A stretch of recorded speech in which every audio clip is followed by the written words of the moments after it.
TTD తరపున నేడు అయోధ్య బాలరాముడికి పట్టు వస్త్రాలు సమర్పించనున్నారు చైర్మన్ బిఆర్ నాయుడు. రామ్లల్లాకు ప్రత్యేక పూజలు చేయనున్నారు. టీటీడీ చరిత్రలో మొట్టమొదటిసారి శ్రీ వెంకటేశ్వర స్వామి తరపున రాముల వారికి పట్టు వస్త్రాలు తీసుకొచ్చారు టీటీడీ చైర్మన్. ఆలయ లాంఛనాలతో చైర్మన్ బిఆర్ నాయుడు అయోధ్యలోని రామ్లల్లాకు పట్టు వస్త్రాలు సమర్పిస్తారు. ఆ తర్వాత రామ జన్మభూమి ట్రస్ట్ సభ్యులతో సమావేశమవుతారు.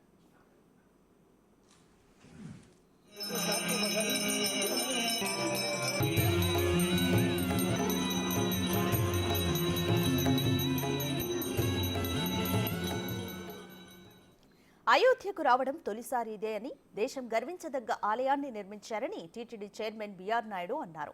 అనంతరం అయోధ్యలోని ప్రఖ్యాత అమ్మవారామ మందిరాన్ని సందర్శించారు టీటీడీ చైర్మన్. టీటీడీ తరపున బాలరాముడికి పట్టు వస్త్రాలు సమర్పించడం ఇదే తొలిసారి అని చెప్పారు. ఇకపై ప్రతి ఏడాది ఈ ఆనవాయితీని కొనసాగిస్తామన్నారు. ఈ అవకాశం ఇచ్చిన యూపీ సీఎం యోగి ఆదిత్యనాథ్ కు ధన్యవాదాలు తెలిపారు.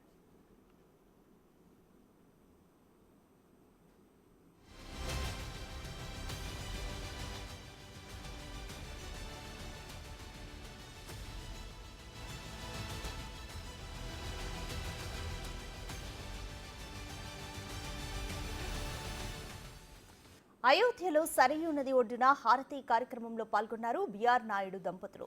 హారతి అనంతరం ప్రత్యేక పూజలు చేశారు. అక్కడికి చేరుకున్న రామ జన్మభూమి ట్రస్ట్ ప్రధాన కార్యదర్శి చెంపత్ రాయ్ టీటీడీ చైర్మన్ తో మర్యాదపూర్వకంగా భేటీ అయ్యారు. టీటీడీ అయోధ్య రామ మందిరం సంబంధిత అంశాలపై చర్చించారు. 3 రోజుల పాటు అక్కడే ఉండనున్న టీటీడీ చైర్మన్ పలు ఆధ్యాత్మిక కార్యక్రమాల్లో పాల్గొనున్నారు.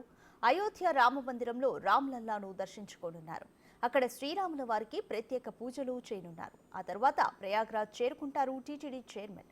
అక్కడి త్రివేణి సంగమంలో పుణ్య స్నానాలను ఆచరించి ప్రత్యేక పూజలు చేయనున్నారు.